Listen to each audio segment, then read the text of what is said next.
Assalamualaikum, selamat datang di channel Wasiat. Salam Rahayu, Rahayu, Rahayu. Semoga hari ini membawa keselamatan dan kelimpahan rezeki bagi panjenengan semua. Amin. Sang Pencipta menganugerahkan kepada kita sebuah potensi besar yang nyaris tidak pernah digunakan secara maksimal, yaitu pikiran bawah sadar. Programlah pikiran bawah sadar kalian dengan rasa layak dan tanamkan impian kalian ke dalamnya, maka selanjutnya dia akan memancarkan secara terus-menerus getaran kepikiran bawah sadar untuk menarik orang-orang yang tepat. Kesempatan-kesempatan yang dibutuhkan dan sumber-sumber fasilitas yang dianggap perlu. Katakan kepada diri kalian mantra di bawah ini dengan sepenuh hati dan rasakan getarannya, serta lihat apa yang terjadi.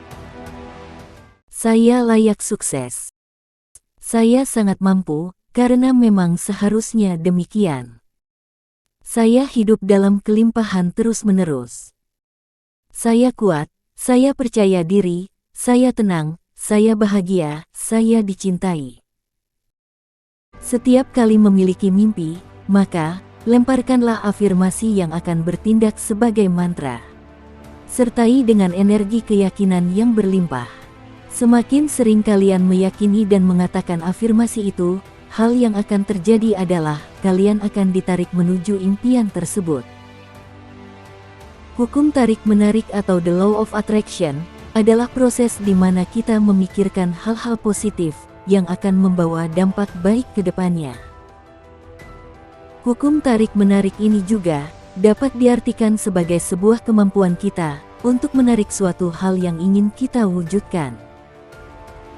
Biasanya, cara yang digunakan yaitu dengan memfokuskan hal tersebut dan juga memikirkannya secara terus-menerus.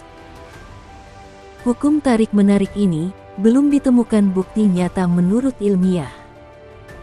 Hukum tarik-menarik ini ada karena dukungan teori-teori dari fisika kuantum, di mana hukum tersebut memiliki unsur energi serta vibrasi.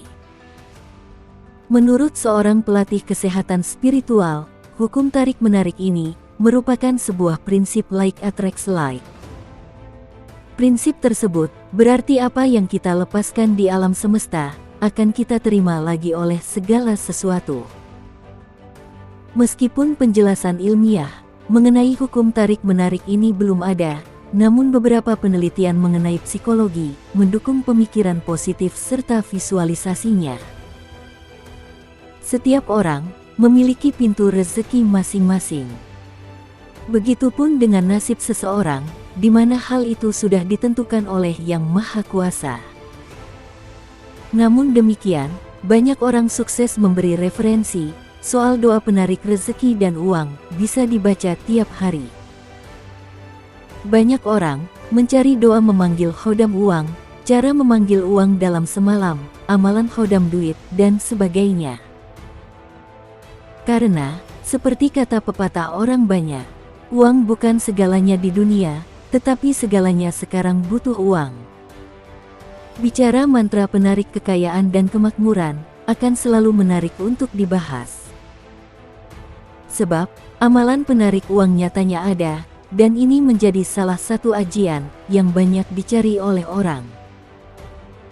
Di Indonesia ini, masih kental dengan segala kepercayaan dunia mistis dan misteri. Zaman dulu, ada namanya mantra penarik rezeki Hindu, dan juga ada lagi yang menyebutnya dengan nama mantra penarik rezeki Kejawen. Dunia ini tidak menyukai kehampaan atau kekosongan. Sudah seharusnya setiap orang kembali dan membangun, serta memberikan energi yang positif bagi ruangan tersebut. Ruangan ini bisa digambarkan seperti pikiran yang positif akan memberikan pemikiran yang lebih positif terus-menerus. Fokus dalam menjalani suatu hal dan bersyukur.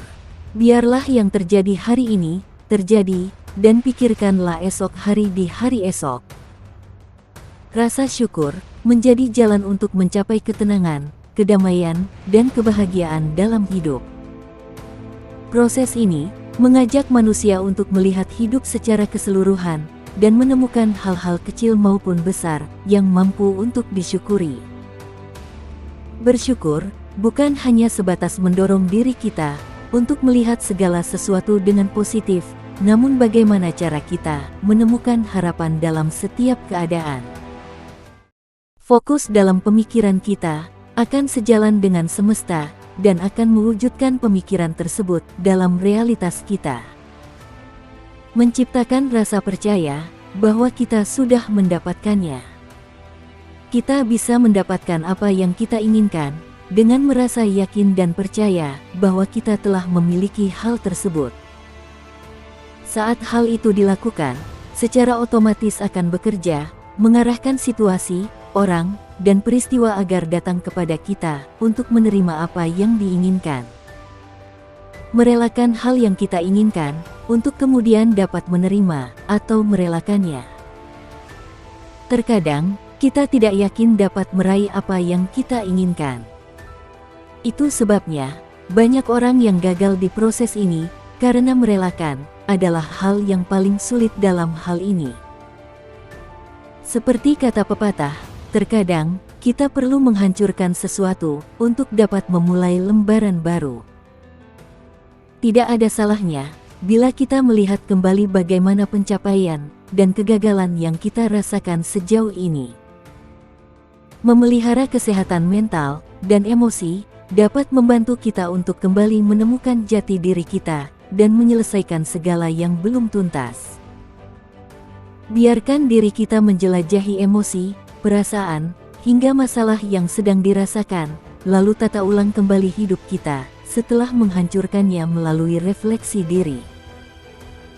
Meskipun dalam kondisi terburuk, manusia dapat mewujudkan keinginan atau target yang akan dicapai.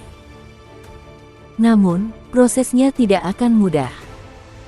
Untuk mengatasi halangan tersebut, ada baiknya jika kita diam sejenak dan mencari kedamaian, tidak memaksakan emosi positif menggantikan emosi negatif dalam diri kita.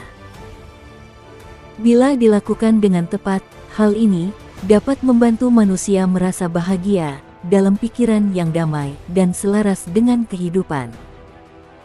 Perspektif bersyukur mendorong manusia untuk terus melangkah maju dan mencapai tujuannya. Dalam pengembangan pribadi dan spiritualitas, beberapa orang percaya bahwa hal itu dapat membantu mereka memperdalam hubungan mereka dengan Tuhan atau alam semesta. Dan yang terpenting adalah ketekunan dan kesabaran. Semoga kalian semua termasuk dalam golongan orang-orang yang sukses. Amin.